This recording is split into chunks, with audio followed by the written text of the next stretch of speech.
Hi everyone, Bandanner here. I hope you're all doing well. Welcome back to the Broken Arrow Open Beta Test and welcome to my RTS Cast and Stuff channel.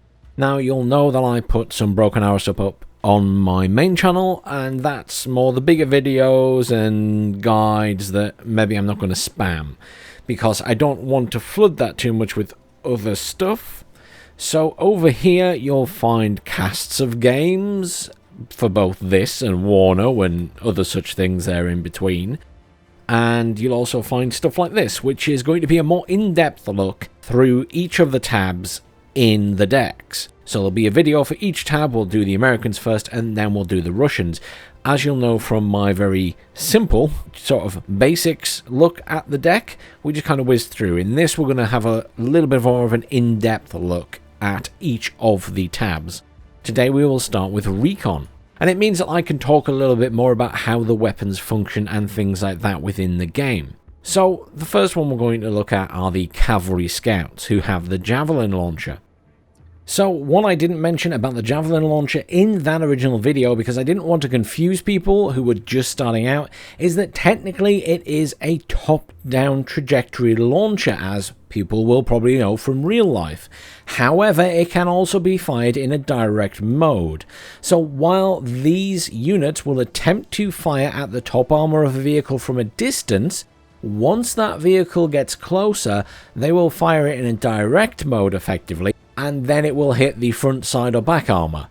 So unlike some weapons that have a top attack armor flag or modifier, these guys don't always hit the top armor. That is why they don't have that modifier. That modifier guarantees that weapon always hits top armor. These ones won't necessarily hit the top armor. I hope that makes sense. It depends on the distance they're firing. So, there you go. The first thing is the Cavalry Scouts Javelin is technically a top attack arc, but isn't a guaranteed hit on top armor of a vehicle. So, there's the first big difference between that and, say, the TOW 2B, which is specially upgraded, that it explodes above a target and fires down onto it. There's a whole mechanism there, which we'll get into when we talk about the TOW 2B. Anyhow. So the Cavalry Scouts, obviously they have the Javelin, they also have the M4A1 rifle. It's a rifle. It's nothing to shout home about, so to speak. I mean, rifles in this game are fine and dandy, but the things that do the real damage are sniper rifles, grenade launchers, and machine guns. The rifles do a bit of damage, but, you know, they're not going to be what kill your infantry squad most of the time. The M203, however, does quite a lot of damage, and having multiple of these in a squad or an automatic grenade launcher can make all the difference for clearing buildings. So when it comes to a single M203, yes, it really does help in a fight versus infantry, but it's not the be-all and end-all. The mainstay of this Cavalry Scout squad is the Javelin Launcher. That is what makes it good. Obviously, you know, it's a small squad at the end of the day. It's a three-man squad. They're going to die pretty quickly. You want to keep these guys at range. You want to utilize the fact that they are recon and utilize that Javelin Launcher, which has not the best range in the game at 1,200 meters, but it's still pretty scary for any incoming vehicles that get too close, because it's going to be hard to see as well when it's stuck in a building somewhere. So, handy unit to have. Not many missiles though, only 3. So once it's fired those 3, it is then useless against vehicles. And realistically, is it going to kill a tank with those 3 missiles? Depends on the tank. Depends how lucky it gets with its hit. If it manages to catch the top armor, you're going to do a lot of damage, but otherwise, it's up for debate. Some of the heavier tanks, you're going to upset them, but you're not going to slaughter them with those 3 missiles, even if you hit every single one. So Cavalry Scouts, not a bad unit. I bring them in because I like the Javelin, but you have to just remember that these guys are not going to be very good at fighting another infantry squad. They've got 3 rifles, and they're a 3-man squad. They're not built for engaging with other infantry, they're just a recon squad. Vehicles-wise, we kind of went over these a little bit, but again, we'll just pass through them since we're here. So, the M1283 AMPV, a tracked box. can have an upgraded armor package that upgrades its reactive armor. Basically, if you look at the difference here, it does technically also give it some kinetic armor. So if we hit the upgrade again, you'll notice that we do get a little increase to the front armor and the side armor. And when I say little, I'm talking about the kinetic, which is the white, and then the heat armor goes up by quite a bit, from 100 to 400. So that just makes it harder to kill for things like the Cavalry Scouts with the Javelin, if it gets a front hit. Weapons packages, you got the big heavy machine gun, handy against infantry in buildings, can fire at light vehicles, not particularly scary. Mark 19 grenade launcher, pretty scary against infantry, not to be underestimated, very good against infantry in buildings. Grenade launchers make all the difference there. Bushmaster autocannon, again, very nice weapon, a little bit more effective against light vehicles, not really going to scratch a tank very much. Obviously, again, helpful against infantry. You can have a look, it does have the heat rounds as well, which have a little bit of a blast radius and some suppressive power, but they are heat rounds, so they're designed for vehicles, even though they do fire at people as well. And then you have the armor piercing ones, and those don't have any explosion radius, but not terrible against infantry, but probably not as effective as a grenade launcher with that 20 blast radius. Bushmaster 2 Javelin, well, you've got the same autocannon there as the previous version, but you also get the Javelin Launcher stuck on the top. 4 missiles this time, same range, same penetration potential of 600. I mean, this is not really the anti-tank weapon you want at the end of the day. It's handy on the Cavalry Scouts because they're hard to see, but on this vehicle, I mean, it's not really doing a lot for me. I'm not a huge fan of this vehicle. I think it's fine as far as boxes go, but it doesn't have a lot of armor no matter what you do with it, so I'm not, it's not something I particularly want to bring in. The M113A3, again, it's a box. Another variant of boxes. Everyone probably knows the M113. It's on the news plenty, even if you're not familiar with military hardware. It's been around since the Cold War. This thing gets a little bit of upgrade with some slat armor and smoke. Smoke's always nice, and you'll notice that it does, again, the slat armor increase that heat defense quite considerably. The idea being that it provides a buffer zone for the heat missile to hit. The heat missile tries to do its action against the slats, and therefore doesn't penetrate the hull armor as effectively as it might otherwise. I mean, the hope is it just doesn't at all, but that's probably not the case. It probably still will penetrate. Again, we could get into mechanisms of how these heat weapons work, but Google it. There's plenty of videos on YouTube for that. Weapons packages, heavy machine gun or a grenade launcher on there. Boxes are boxes at the end of the day. They're very slow. It's nice that you get smoke when you upgrade it here, but I feel like these things cost a lot for what they are in this game, and there's not many situations I can imagine me wanting to use them.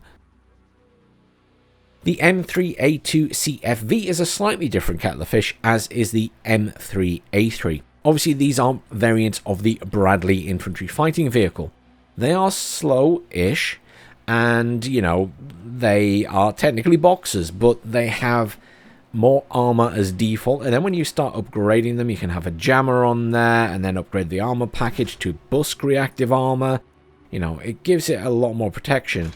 Interestingly, though, you will note that the protection on this is less than the M1283, which is a surprise. You would expect this to get a better upgrade with the busk armor. But it is what it is. However, this has a better armament set. So you've got the Bushmaster, as we discussed, autocannon, armor piercing rounds, and heat rounds. The heat rounds can hit infantry, obviously not as effective as grenades against infantry. The M240 machine gun, pretty effective against infantry, especially if they're out in the open. It can fire other stuff. You'll notice that the Bushmaster autocannons and also the machine guns are actually fairly effective against helicopters when helicopters venture too close. So don't underestimate them. And then you got the TOW-2 as well, the TOW-2A missile specifically. So this isn't the top-down attack one. This one will just hit whatever armor it's going in towards. So front, side, or rear usually. Perhaps by some random luck it could hit top armor, but it's not going up and down, it's going straight towards the target. The M3A3 has a few more upgrade options. Still the same Bushmaster and the M240 machine gun. As I say, Bushmaster, good against infantry, light vehicles and helicopters if they get too close. Machine gun, good against infantry, light vehicles and helicopters, but obviously will not be doing quite as much against armored or lightly armored vehicles and slightly armored helicopters as the Bushmaster does. Infantry, good if caught out in the open, and helps against them in the buildings. Then you got the TOW 2 launcher as well. Again, it's the TOW 2A, nothing too special. Down here, upgrade wise, you get the engine upgrade, which is an important upgrade, and it's why I would actually take the M3A3, which gets upgraded with that engine upgrade to the M3A4. That speed can make all the difference. Stuff is quite slow in this game, especially when you're a long way from your spawn area and you're pushing the front line. So having something that is able to get up there quickly is quite nice. And that's one of the good things about the Bradley. Some of them do have this engine upgrade that gives them a speed of 70, which is quite a big boost over the standard 55. So not to be underestimated. And remember, this thing does have 12 TOW 2 missiles, so it is effective against vehicles. Just remember to keep it at range. You don't want to get in close to enemy tanks. It can have the Iron Fist protection system for 25 as well, which will engage actively 2 incoming targets. And then you have the armor package as well, and this can have the Busk and the Busk 3, and the Busk 3 raises it up to the same level as the M1283 AMPV that we looked at across here earlier. So my choice, if I'm going to bring one of these vehicles in, is to go for this and upgrade it. Yes, it starts to cost a bit of money, but you're getting a lot of TOW missiles for that price. You know, 145 for a fully upgraded one of these is pricey, but it is a tool to be utilized against enemy vehicles from range, while also being a vehicle that provides line of sight. Where this thing doesn't provide any additional line of sight, and when you actually upgrade it to have its top equipment, you know, it's 100 anyway, and it's nowhere near as capable in terms of anti-tank and anti-infantry really in the grand scheme of things. Even with the same Bushmaster and the M240, it's not as good as having the Bradley. Because that Javelin is just nowhere near as good as a TOW 2. Okay, Force Recon. A slightly bigger Recon squad. Quite well equipped, and we do get loadout options here. So you've got the M27 IAR. Nice little weapon there. Again, it's a rifle. It's good to be engaging people. The big thing here for me, though, is the DMR. It's basically they call it a designated marksman rifle, hence DMR. It's a bit like a small sniper, but it fires faster. So these guys are quite effective at a reasonable range against infantry. I'm surprised the effective range on that is only 500, to be honest. I think the DMR should probably be a little bit longer range than just 500, especially when you consider that, you know, it's only 100 more than the standard rifle there. This time you get a couple of M320 launches. It's just the underslung grenade launchers, the same as the M203 effectively. These, again, pretty effective at taking out infantry. Surprisingly, they do get a lot of ammunition. Considering there's only 2 launchers, they get 48 grenades for this thing, which seems like an excessive amount. And they get the AT4, which is pretty good close range against vehicles. Tanks are so-so, unless you can get some side or rear shots. You get 4 of them, though, which is quite nice. So they're a very heavily equipped squad for only being 6 members. But again, they're a scout squad, so they can engage, they can have a bit of a fight, they can scrap with light vehicles. So-so on the tanks. But yeah, I'd mainly use these as scouts. You can give them the Black Ops out, like kitting out, which changes them to have the Mark 18 close quarters combat battle rifle. Again, it's 400-meter range, and then they get 6 of the laws, which are, these guys have the blast radius then because they have a HE ammo type. But obviously they don't really pen vehicles, and they get some shotguns as well, which makes them a bit more effective, I guess, against infantry. I guess how you have to look at this is, am I taking this squad to just be a recon squad and want to keep them at range? Or am I taking them as a recon squad that is maybe going to actually interact and engage with enemy infantry? If you're going to go for engaging with enemy infantry, then it's actually worth going Black Ops, because you have the law. Whereas as the Green Ops, you don't have the law, you have the AT4, and the AT4 has a heat penetration round. It doesn't have HE, it doesn't engage infantry. So when you're choosing this, I tend to go with the Green Ops, because most of the time I just want to keep them at range and use them as scouts. But if you do want to use them against infantry squads, then technically the Black Ops loadout is going to be better because of the law. That would be my reasoning for that. Weirdly, the law is not actually Oh, it is. Sorry, there it is. I think that's it down there, just by the side. I was expecting it to be further around, but yeah, every single one of them has a law. So it is modelled on there. I'll let them off. I was expecting it to be further round. Obviously, you can only take one option per deck. So just think about how you're going to use them before you go in. If you're thinking you're going to use them to engage other infantry, then probably take the Black Ops loadout. If you're planning to just keep them at range and try and do damage and scout, then I guess the Green Ops is good. Vehicle-wise for them, you get the Humvee GMV. It's a Humvee. We know what they all are. They're just little, slightly armoured transports. Can give it a minigun, a heavy machine gun, or a grenade launcher.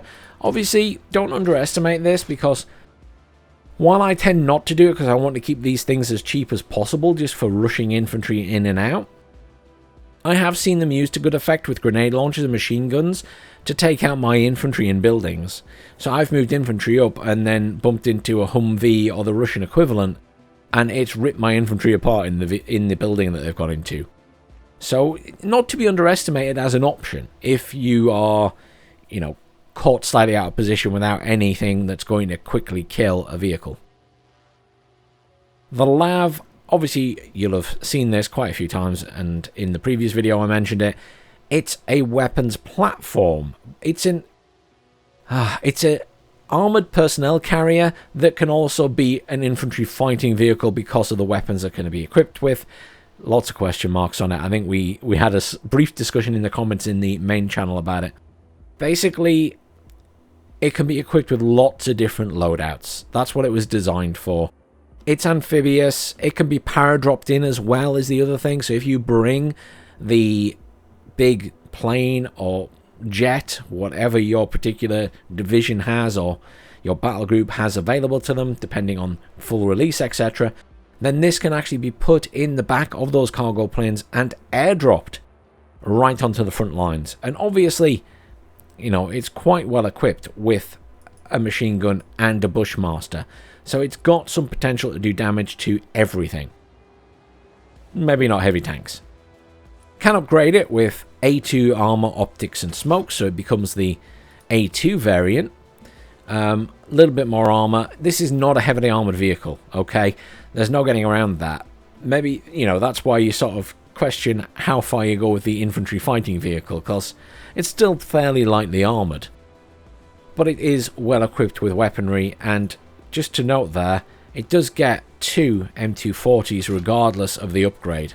So, it's got a fair amount of firepower. Good against infantry. Light vehicles. I can imagine you paradropping this in, like, towards the enemy's point early in the game and getting a little bit of an advanced couple of shots off on their infantry before their tanks arrive and, mince your labs. So, don't underestimate the paradrop ability. Scout snipers. exactly what I say on the tin. I actually quite like the snipers. These guys obviously have the ability to laser designate as well, unlike the other recon teams here. Laser designation is a very useful tool once you get into the game a bit more and you're feeling a bit more confident. Obviously you have to keep eyes on the target, but laser designated incoming missiles or artillery shells, etc., etc., can be devastating because they don't miss. They will hit their target. They're very, very good in this game. So once you sort of get your head around it, it's pretty good. I will note that laser designation is pretty short range. So, I mean, there's aircraft that can laser designate targets as well, but they have to be so close to the enemy. Generally speaking, it's going to get shot down before it gets a chance to laser and then bomb. In the real world, obviously, bombers, modern bombers and fighter jets do often have laser designators on them, and they can laser target and then fire their own missile at that, or they can laser designate a target for another jet that is further afield. There are many various ways to do it, but just to note that it is fairly short range in this game.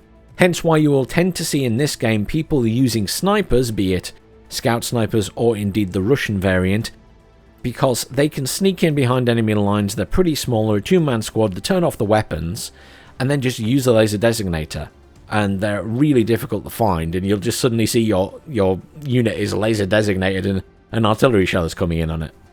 I've had that happen to me a few times. Weapons wise for the scout snipers, they get the DMRs, as we've seen before, the designated marksman rifle, and a quote-unquote proper sniper rifle, the M40A5. Snipers, you'll find are very good at taking out enemy infantry, both in buildings and also running out in the open, because it's basically one hit, one kill almost. So you'll see that they very effectively chunk down enemy infantry squads, or indeed, your own infantry squads will get chunked down by them. You can have an upgrade here to the M107 anti-material rifle, a favourite of mine in shooters. I loved it in the armour series of games. This thing is designed to penetrate armour as well. So if you look at the difference here, the M40 and that thing can hit everything, but its penetration is 10 to 20, obviously depends on distance and things like that. Where if you go up here, you've got 20 to 40, so much better penetration. You're not going to engage a tank with this. Let's be very clear here. For anyone who's uncertain, this is not for engaging a tank. Light vehicles, certainly. Helicopters, definitely. And infantry, again, it's going to do a reasonable amount of damage to infantry squads as well. Snipers, very small squad, very susceptible once they are spotted, but very good at hiding and dishing out the damage. Just bear in mind that most people will immediately artillery where they're fired from. Over on the actual vehicles in this tab, you've got the IFA VM2. It's a little Jeep. It's got a reasonable line of sight. I've never brought this in. I don't think I've ever seen anyone bring it in, to be honest. It does have the grenade launcher package, and it can have the TOW 2A, which is the standard straight line of sight TOW launcher with 6 missiles. It's not a bad option for a TOW platform if that's just what you're going for, but very susceptible to artillery. Obviously doesn't stand a chance against tanks that are actually charging at it, but it is a cheap option. It's just very soft. It's, you know, it doesn't really have any armor. The Recon Abrams, I think we sort of covered this in as much detail as we're going to in the other video. It's a tank. It's very good at being a tank. It just has the addition that it has also got a reasonable recon range. I'm hoping in the final version of the game the recon stuff will be sorted out a bit more, because right now it doesn't feel great. But this thing has your standard armor penetrating rounds, 1400 meters, and your heat rounds, 1400 meters.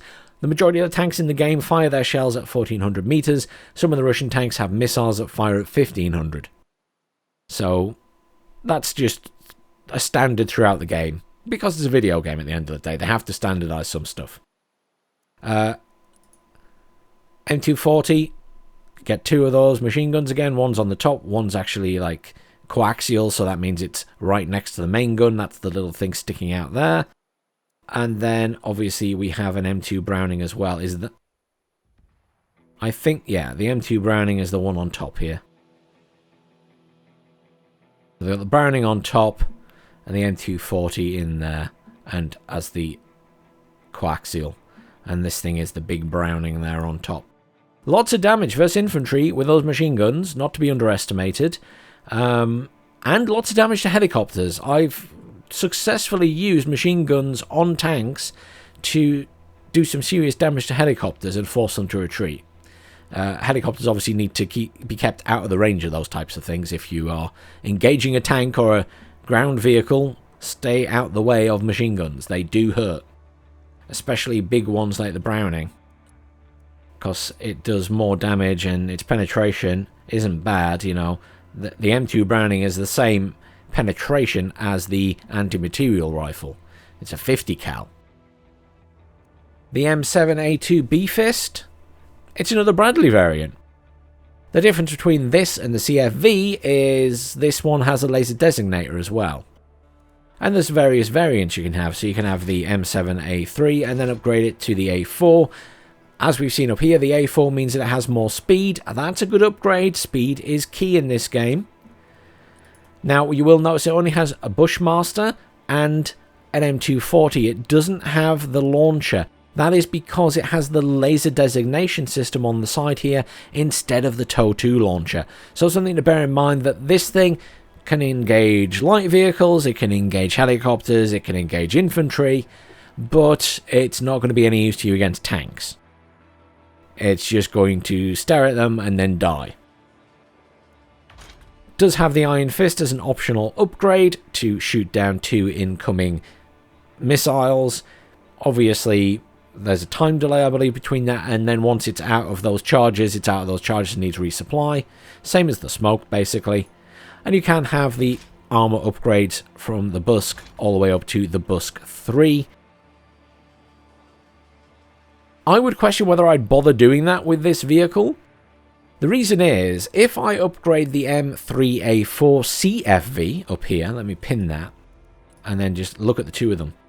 If I'm upgrading the CFV, I'm putting the armor on it because there's a chance I'm going to engage stuff like tanks and things because it has that TOW2 and it might get shot at. And maybe it survives one hit, which is great. The B-Fist is not going to be engaging tanks. It's going to be running the hell away.